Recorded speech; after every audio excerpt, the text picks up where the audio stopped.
want to give everybody a thank you for coming this morning. For those that don't know me, I'm Benjamin Friedman. I run a company called Wiser Innovations.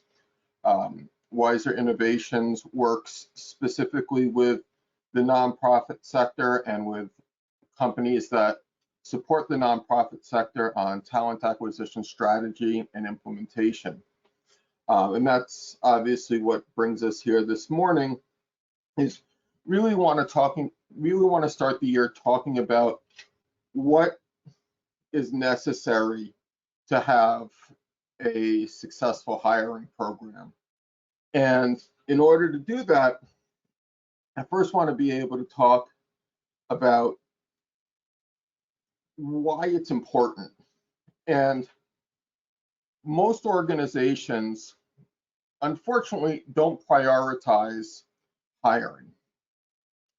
They prioritize programs, they prioritize fundraising, and these are really important things to do. And it's really critical to organizational success to do that. Hiring is usually reactive. It's usually when there is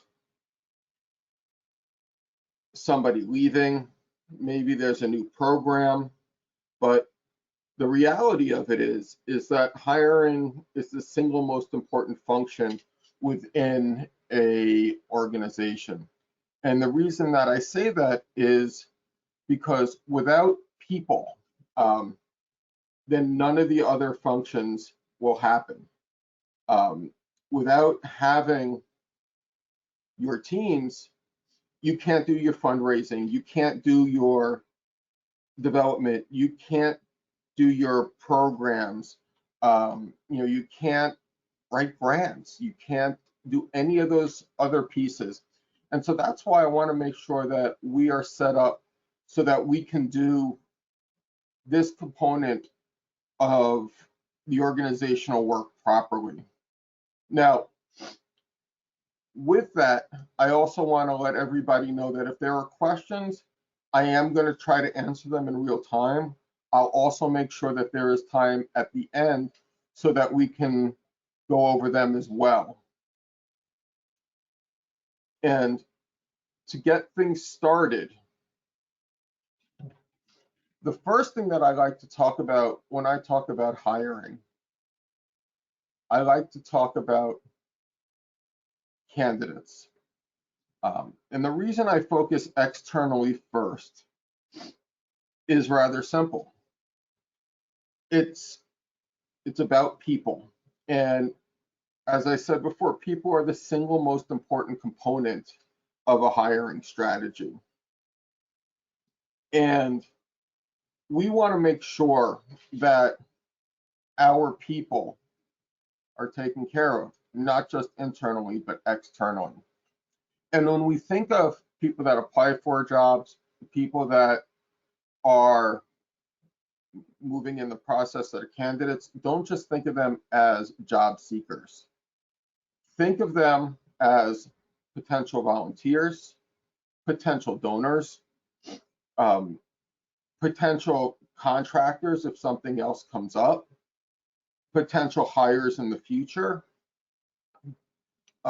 potential partners, because if they don't get hired with your organization, they're likely to be hired by another organization, usually in a similar space, because that's what they're interested in. So we want to make sure that everybody that comes through our process really is excited about going through the process. And even if they are not selected, they are still having an extremely positive experience so that they can talk positively about you and they can be part of your sphere of influence outside the organization. They can refer people and they can really be great advertisements for who you are and what you do. So when I look at the candidate experience, what I want to make sure is that it is the most positive for them,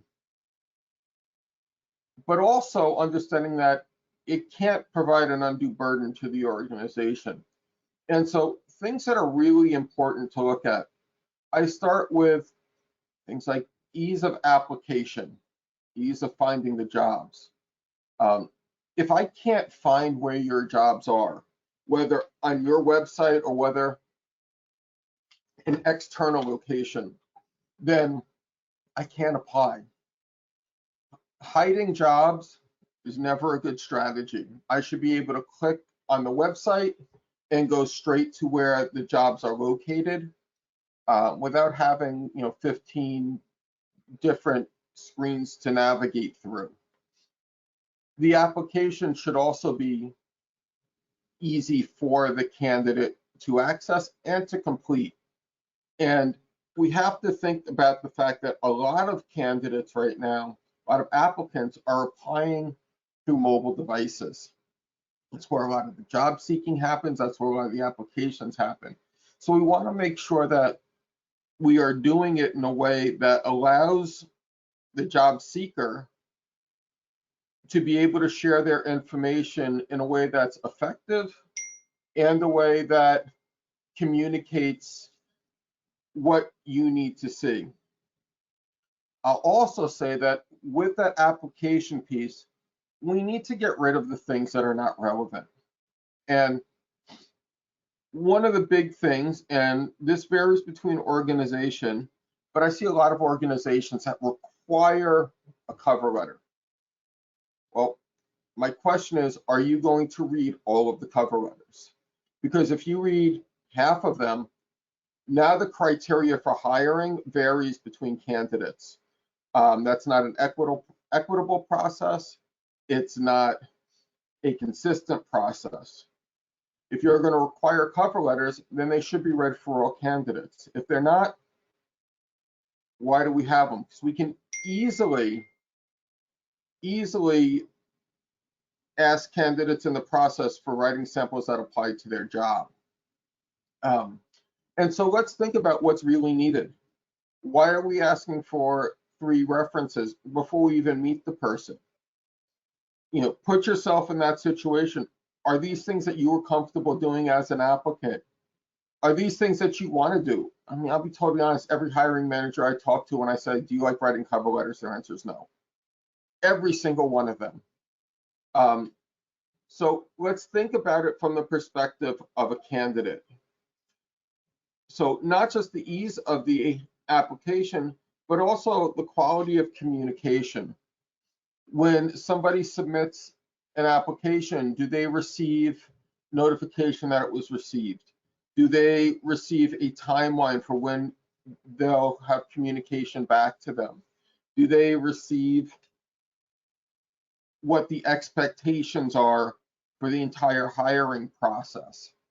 These are all things that are really, really important when we're talking about candidate process and we're talking about candidate touch points. And that's basically the journey from application to decision, whether it's positive or negative.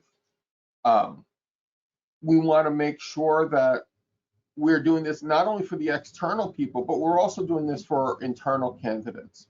If we're hiring, first place we should look is, do we have the talent internally within our organization?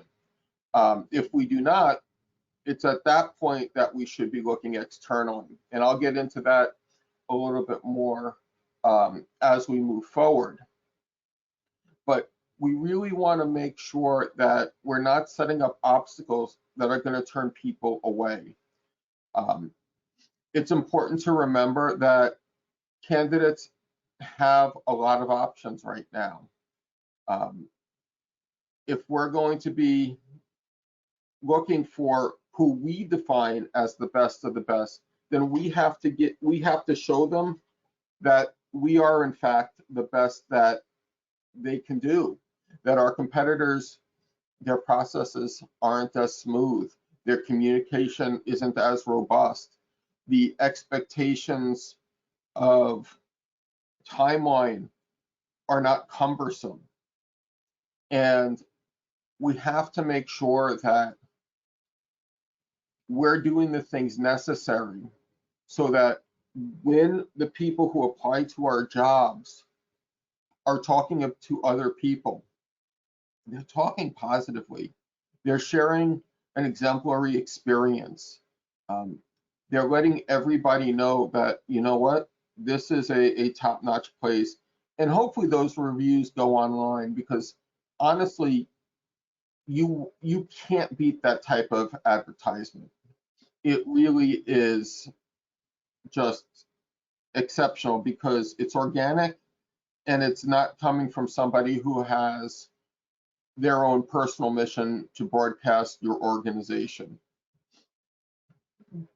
So part of making that candidate experience smooth, um, and part of making sure that we're taking care of the individuals that are in our process, we actually have to look at how we do things internally. And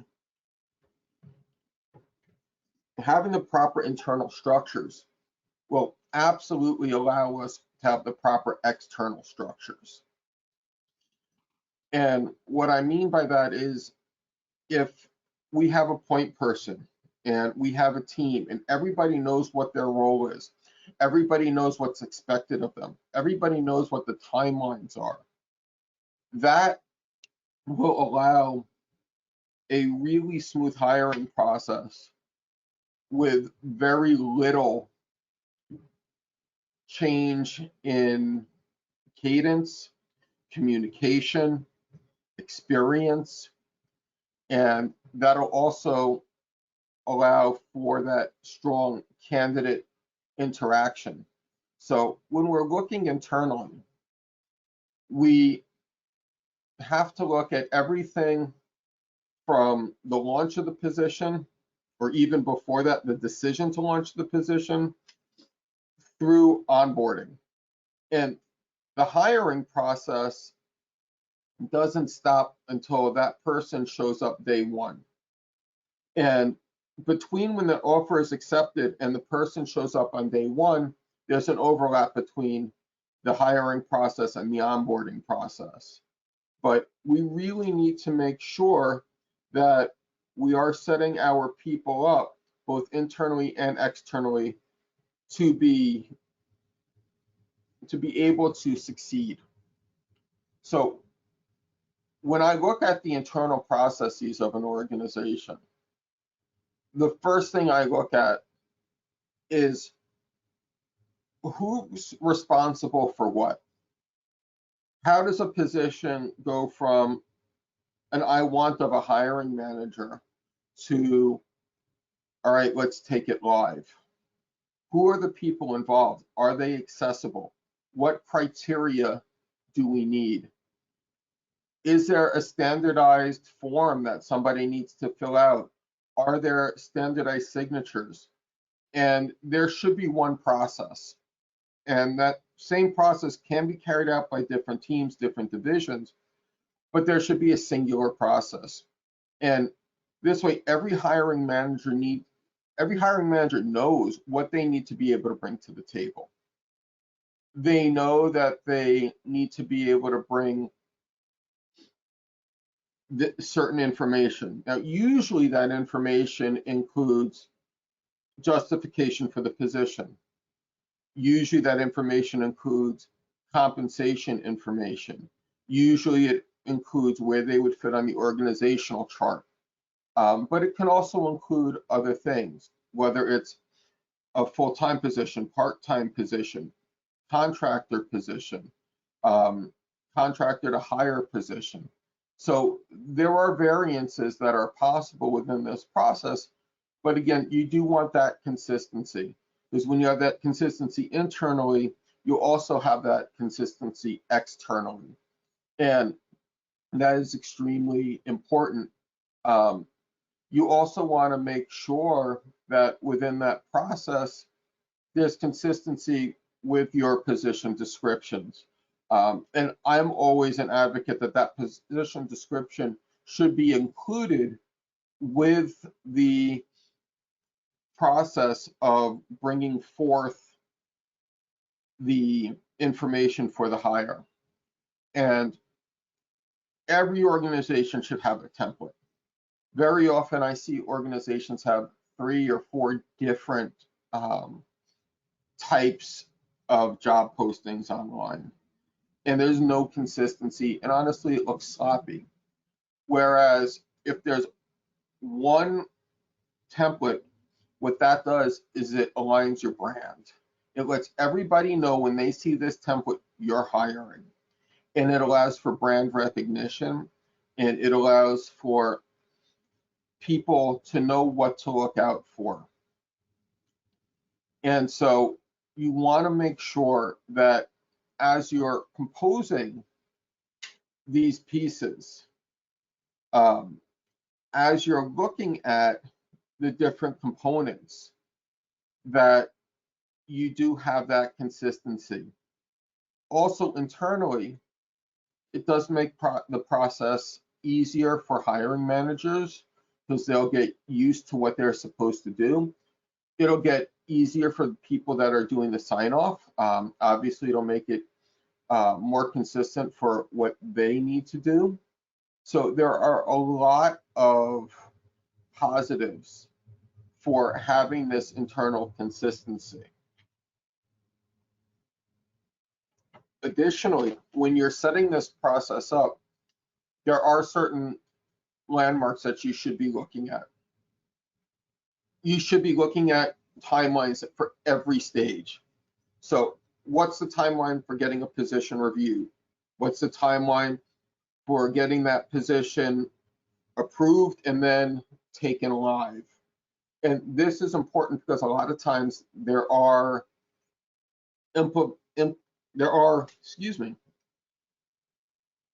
different pieces, I can't speak this morning, but different external pieces that impact when hiring happens. It may be that a certain program is starting. It may be that somebody is leaving for medical reasons. There can be a lot of different things. And so there are, again, I can't say the word, implications of the timing that happens when you're doing your hiring process. So you want to have those lined up. You also want to be able to go into it understanding that certain phases of the process should happen at certain times. And that's important so that everyone involved in the hiring process can have their calendar set up appropriately, can have their availability set up appropriately. It's really challenging for candidates when they start a process and then all of a sudden they have to wait 3 weeks because somebody is on travel. It's one thing if there's holidays coming up, because then we can talk through that. But we definitely want to make sure that we are set up properly. So we do have a question. Are we supposed to be seeing slides? Actually, this was supposed to be set up as a conversational piece. Unfortunately, the other persons involved were not able to make it this morning, and so I'm we're here. kind of. Oh, you are. Well, welcome. Sorry. Well, Sorry. let me take a step back and welcome my friend Sheila, who I did not know had joined the session. So the answer to the slides is no. This is supposed to be a dialogue between myself and Sheila, and obviously including persons attending as well. So welcome to the party, Sheila. It is great to have you. My apologies, had a hard time, but I'm here. No worries. We know that there's a lot of extenuating circumstances. We know that stuff happens. And if there's one thing that we have to be aware of, not just as nonprofit practitioners, but as people doing hiring, you got to be flexible because people get flat tires, traffic happens. While we're talking, I had somebody text me in Lexington, Kentucky to let me know that it's a snow day and there are power issues. So absolutely appreciate the fact that you're able to join us, Love to be. and Wouldn't I'm miss excited it. that we can be chatting because it definitely makes it more fun to have a voice that's not just mine. So to let you know, I am, talking through the internal processes, talking through timelines and why those are important, Mhm. um, and evolving to the next piece of it, which is the strategic planning. Um, and outside of candidate experience, that strategic planning is the single most important part of the hiring process. And we need to start thinking proactively. Mhm. We need to start thinking about, is there a organizational strategic plan? Usually there's a 1-year plan, maybe a 3-year plan. I'm not always an advocate of a 5-year plan because that's just too far out. But there may Mhm. be some goals, and there also may be some, grants or programs that do have that type of a calendar. So we do need to put that in consideration as well. But do we have a hiring strategy that's aligned to our overall business strategy? Um, One of the things where talent acquisition and human resources have to come together is, are we training our employees for growth and for other opportunities? Um, and this is why I'm glad we have Sheila here, because she sat in my seat for many years, and now she has the other side, the sibling function of doing the human resources. And I think Mhm. she'll agree that within hiring and human resources, there has to be a partnership. We have to Yes. be growing our individuals. We have to be ensuring that when we're looking to grow, that the people that we have internally are able to do that. We have to understand when our grants end. We have to understand um, if there's program change. If we have really talented people, we need to cross train them so that they can move over from one program to another. Uh, Mhm. it is so much more effective to promote or transfer than it is to go externally. Yeah. First, it saves you a ton of money.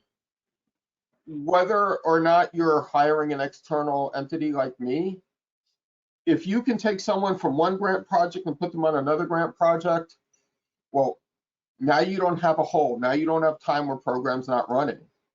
Now you have a person that knows you appreciate them and you value them. All of those things are really critical.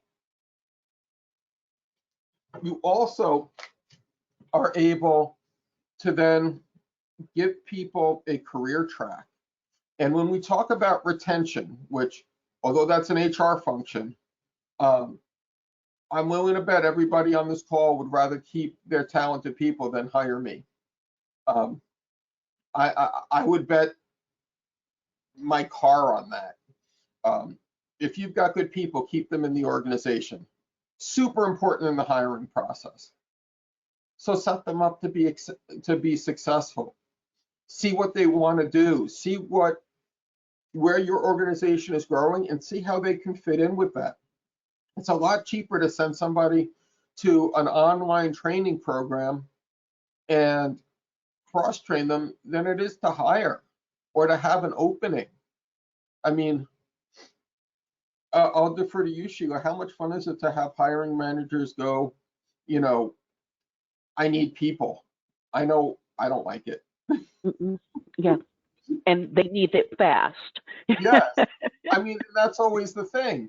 So if you have people that are good, let's set them up. Let's make sure that, we can do that. Let me pause for a second. This webinar is being recorded, and I will be reaching out to everybody with the link afterwards. Um, so we want to make sure that we have a strategy to hire Mhm. that aligns to the overall business strategy.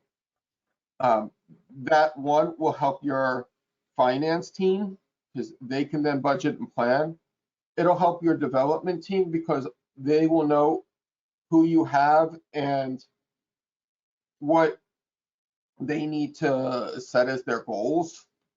It'll help your program staff because they will know, one, what their growth strategy is, but they'll also know when there are going to be lulls, when there are going to be times where they may have to do overtime, and they'll know that you're invested in them to make sure as much as possible you're fully staffed. And when we want to focus on what our organizations are about, it's about the missions we serve.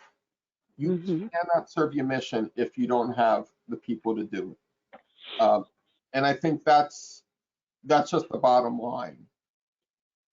So that's why that strategic planning is so critical. And it should happen at least twice a year because as we all know, things can change on a dime. So moving forward, after our internal processes, then we need to look at how we value our people. You really have to understand that hiring takes a toll. It's exhausting. Typically, in a lot of organizations, especially smaller organizations, and Sheila, I think you agree with me that it's either put upon an HR professional or it's put on a hiring manager. Last time I checked, HR professionals have a million things going on. Yes? Yep, being on both sides, I definitely agree with that statement. And then it would also be true that it's a different function. Hiring is sales. What my job is to sell the organization so that people want to be part of it. Very often, especially for smaller organizations, a lot of people don't know who you are. So we have to get that brand recognition. We have to be able to do marketing. We have to be able to do sales. When you're working in human resources, key parts of the jobs are compliance, employee relations, benefits administration. It's so many different things. And so we have to remember that it takes a toll, and not all human resources people are trained and qualified to do hiring. And I would venture to say that most hiring managers are not trained to do hiring, nor do they have the bandwidth, because usually when someone's hiring, it means there's a shortage on their team. So the third component of this is we really want to look at the stakeholder feedback. We want to make sure that we're not putting an undue burden on team members, and we're obtaining the feedback so we can optimize our hiring process.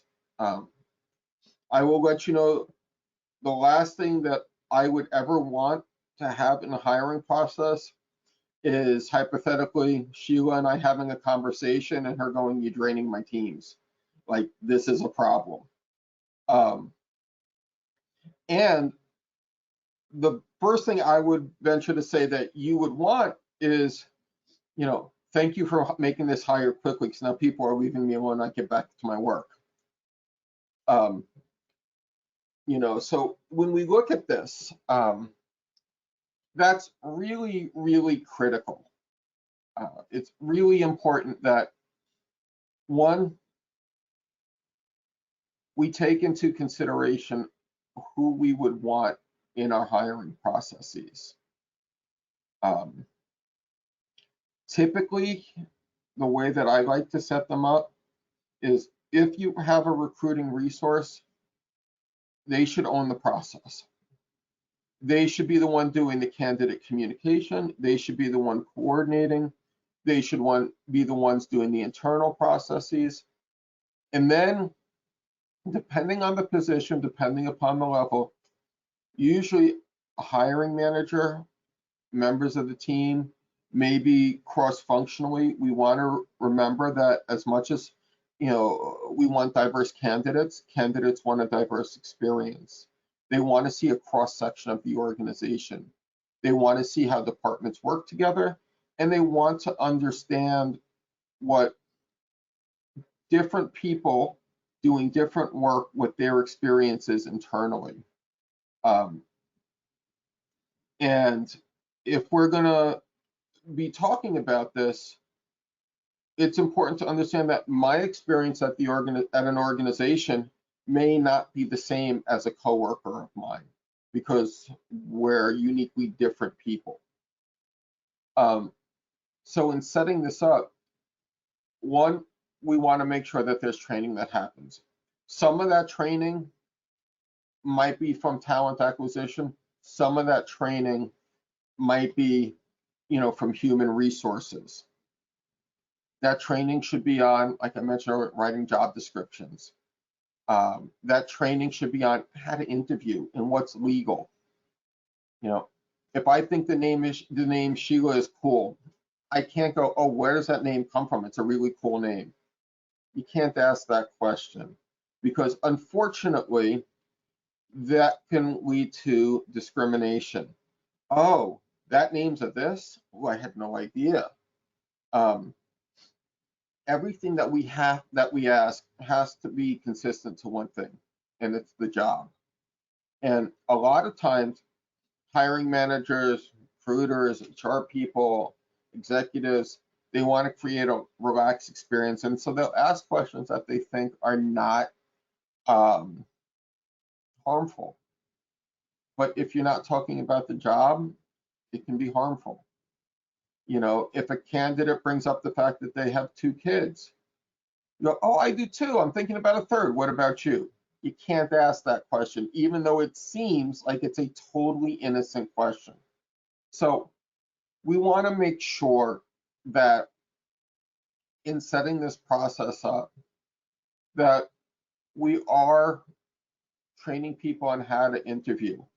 I always advocate for behavioral and situational interview training, and that the questions be consistent for all candidates. Now, there may be a follow-up that is individualized, but we want to make sure all candidates go through the same process. We want to make sure we are eliminating as much unconscious bias as we are conscious bias. We want to make sure that it is same timelines, same questions, not only for our candidates, but it helps our internal people, our employees, our team members, because now they can just stick to one thing.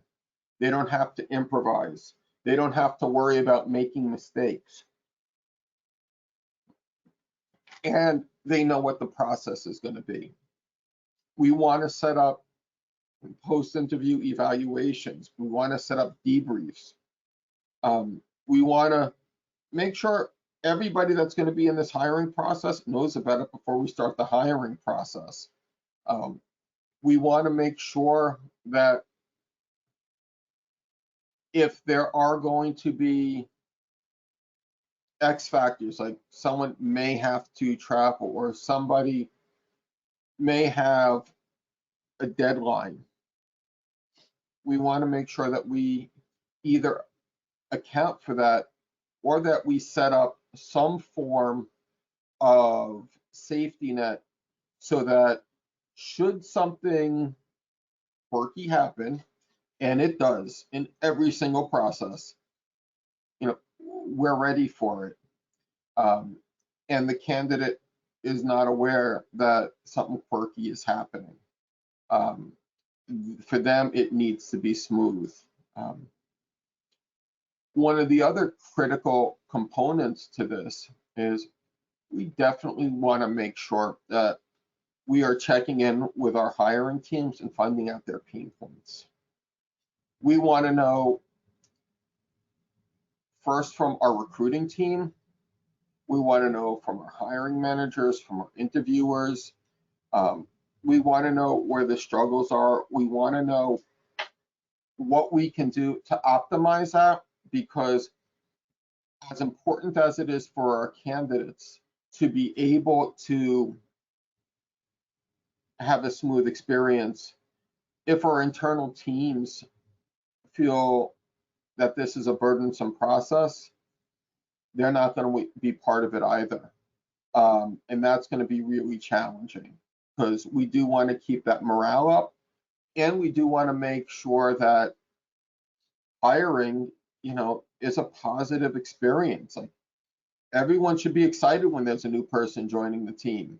Like, I love it when I get a new team member, because it means that there's one, growth, and two, that extra work's now being done. And we're now able to do what we need to do on a much higher level.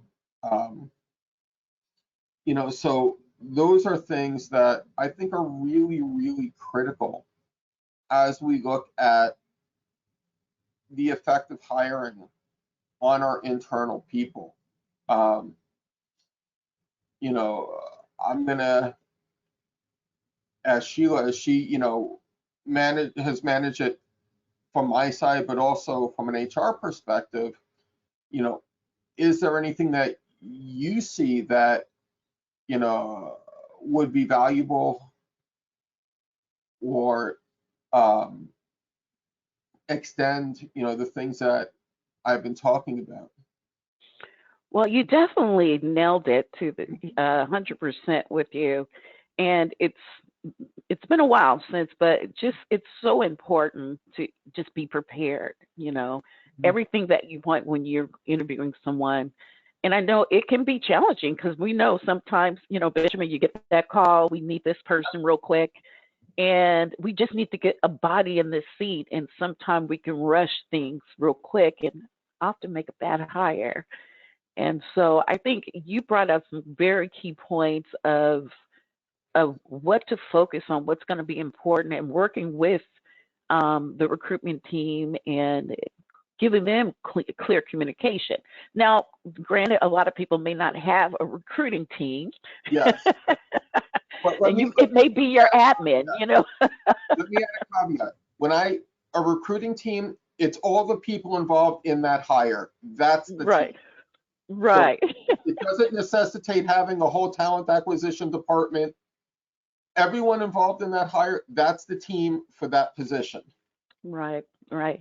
And I think the most important thing you mentioned was just being aware of the questions that you ask that can't get you in trouble in the company. So that's going to be key, especially these days. Everything you have to be so careful what to say. And we really do want to limit liability. And, we also don't want to make candidates feel awkward. Like, no candidate likes walking out of there going, why did they ask me what my spirit animal is? And I kid you not, I had a hiring manager that asked candidates, what's your spirit animal? Needless to say, we had to have a conversation about that, because having a spirit animal has absolutely nothing to do with what we were doing. Now, if we have an organization that does art projects, and one of the things that kids love doing, or grown-ups love doing, is a spirit animal project, then it may be an appropriate question. So there are contexts to each thing. I was hiring an electrical engineer.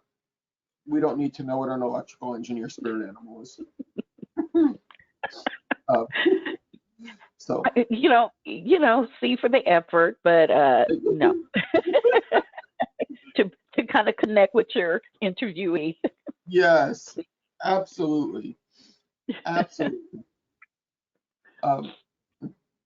So to keep things moving, one of the critical pieces to hiring, especially right now, is technology. There are so many technological influences in everything we do.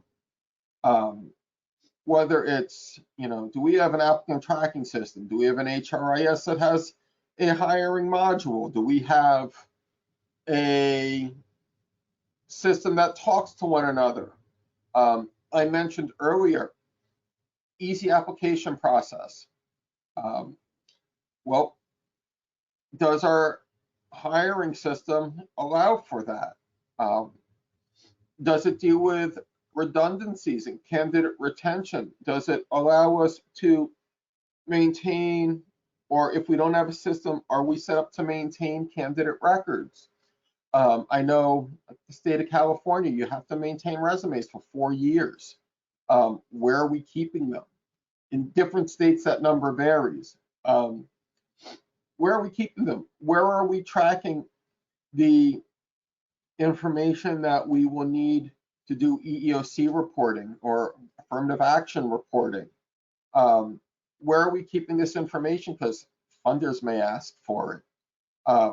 We may have to be able to demonstrate a diverse hiring process for a grant or for a gift. So where we need to keep this information. Now, obviously, the easiest place I would say is an applicant tracking system.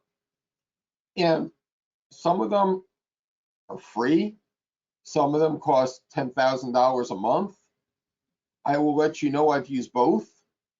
I usually end up somewhere between $350 and $500 a month. That's usually the sweet spot where I find I can get everything I need. When I used the $10,000 a month system, honestly, I thought it was cumbersome and it gave me a headache. So but we do have to right size for our organizations. If it's an organization where you're hiring 3 people a year, you can go with something small.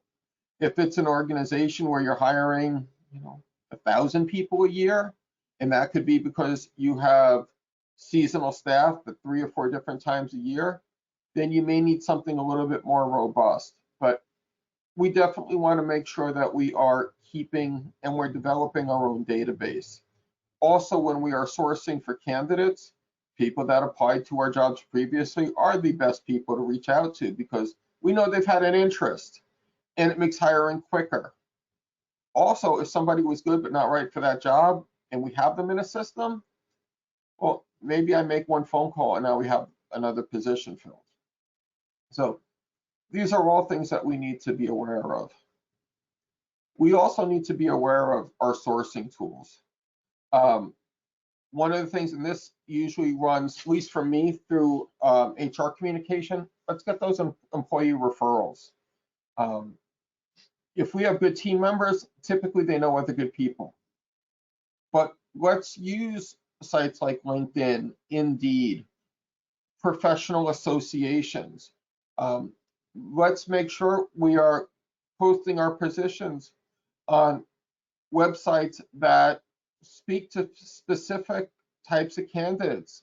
Job boards for people with disabilities, job boards for people with different ethnic identities or gender identities. Let's remember that sometimes people look at those job boards because they know it's a safe place for them to work. And they avoid places like LinkedIn and Indeed because they don't want to be in an environment where they're the token person or where an organization doesn't appreciate them for who they are. So we need to be aware of that. We also have to understand that our brand is critical. We need to make sure people know who we are. We need to make sure that we have an identity. We need to make sure that identity is positive. And we need to make sure that it reflects who we are as an organization. You can see, I love my albums. I love collecting music. So if I'm going to be at a nonprofit that does music, I want that behind me. I'm looking at Sheila's wall, and it looks like there are some nature pictures back there, at least from what I can tell. Mm-hmm. Those represent who we are. We want our brand to represent who we are. We also want to make sure that finding the jobs are easy. I don't like when I have to click 5 buttons and then get sent to Indeed and they're not posted on the organization site. It's a red flag for me. I don't like when I'm on an organizational website and I got to scroll to the very bottom of the page to find in small font careers. shows me that you don't value that hiring process. And if you do, you're not showing it. We also want to make sure that our jobs are syndicated. And that means that, if we put it on one, that they're picked up by others. One, it's usually free. And two, it saves us a lot of time and gets us a lot of exposure. And even, and this goes back to what I said about candidate experience, we want people to know who we are, because even if they're not applying to our jobs, but they geek out over our missions, volunteers, donors, potential partners, potential allies, um, you know, these are things that are really, really critical and really, really important, and things that we need to be aware of. You know, the other thing, and this is something that I know especially is critical, and a lot of times where my colleagues in human resources and I come together, are things to avoid, or things to be cautioned about when you're hiring. I'm gonna, Sheila, you may agree with me, you may not, but I would say the most important part of our jobs is protecting our assets, um, making sure that our organizations are not open to any type of legal actions, making sure that we're compliant with laws and regulations. I'd say that's probably paramount to what we do. Yes, very much so. Because I cannot share when it gets to HR how many complaints we get in the hiring process or the interview stage, like Yeah. the things you brought up about the questions. Mhm. But then not fully finding all the things you need about an individual's experience.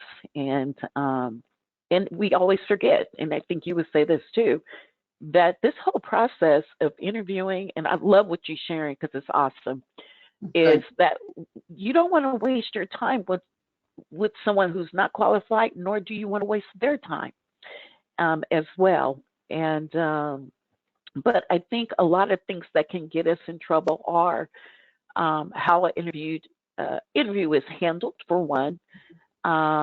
People, the biggest complaint I hear is people feel discriminated, Yes. and it may not be that, it's just how we badly handle the interview process. So, Exactly. And so when I look at things to avoid, or things to be have caution about in the hiring process, and I'm going to end in about a minute so that if we have questions, we can open it up. But one, remember, hiring is a human function. It's about relationship buildings. There are a lot of video platforms right now that you just put questions up and people have to talk to the screen. But you have to remember that it doesn't allow our candidates to ask questions either. That's a problem. And it's a lack of equity within the hiring process. It also doesn't take into consideration people with certain disabilities where that might be an issue. So it can be discriminatory. Two, AI can be a great tool, but it doesn't replace human interaction. It doesn't replace conversation. It doesn't pick up on nonverbal cues the way that having a conversation you can. So just remember that there are a lot of good tools out there, but there is nothing better than making sure your team is trained, making sure that they have the tools that are necessary, making sure that you're aware and compliant, and making sure that it's interactive. And it's as much a process for the candidate as it is for the organization. Um, with that, I do want to make sure that we have an opportunity to answer questions. I know I've done a lot of talking. I appreciate everybody listening. And if there are things that I can answer, please go ahead and ask. Um, So here's a question. We are adding our payroll provider site. It I don't flows to see the Indeed. question. How do we ensure jobs are syndicated? Is there software we can use? So There we go. very frequently, if you're posting to Indeed, there are sites that will pick up from there. Um, Applicant tracking systems, there are quite a few of them that they have relationships with a number of job boards. And if you use those applicant tracking systems, it's really as easy as clicking a button and making sure that you click for that syndication. Um, Now, in terms of a specific software, I'll let you know that um, sometimes LinkedIn is scraped, sometimes Indeed is scraped by others. But to talk specifically about your organization and what might be right for you, um, you'd have to look at budget, you'd have to look at capabilities, you'd have to look at system compliance between one another and that relationship. But usually, um, if it's on Indeed, it'll get scraped up by other sites. You can always do a Google search for your job. I find that there's effectiveness there onto what other job sites may have picked it up. And if Google is reading it, that's something that can definitely be helpful. So, question for you, Benjamin, that you Yeah. can share with the group. So, you brought up a lot of good, great stuff. But as far as job site, how do you think it would do for free sites for nonprofits? What's your take on that? Free recruitment site that may not be as big as Indeed or LinkedIn. Do Well, you think it's worth those sites as well? Job Indeed, postings. you can post for free on Indeed, um, Hmm. which is good to know. I think anywhere you can get your position put is good. Hmm. I think there are some really good free sites, especially when we're looking locally. I think there's a lot of value to that. Um, so I I'm all for it. What's interesting is most of the sites that are nonprofit specific, um, they're expensive. You know, Yeah. it's just the way they are. Hmm. So if there is a way to post it for free, here's a little LinkedIn sheet. Um, Instead of posting it as a traditional job, just put that you're hiring, in a post, and have everybody on your organization share it, and then put a link to your careers page. And even though it's not going to be a LinkedIn job, you still get it posted for free. Okay. So there are some cheats, and as long as we're doing everything legally, I'm all about finding ways that we can maximize our influence. Um, Okay. Another question that we have is, does Oh, the I put them hiring right out. does the Go ahead. hiring manager have the ultimate say on which candidate they want to hire?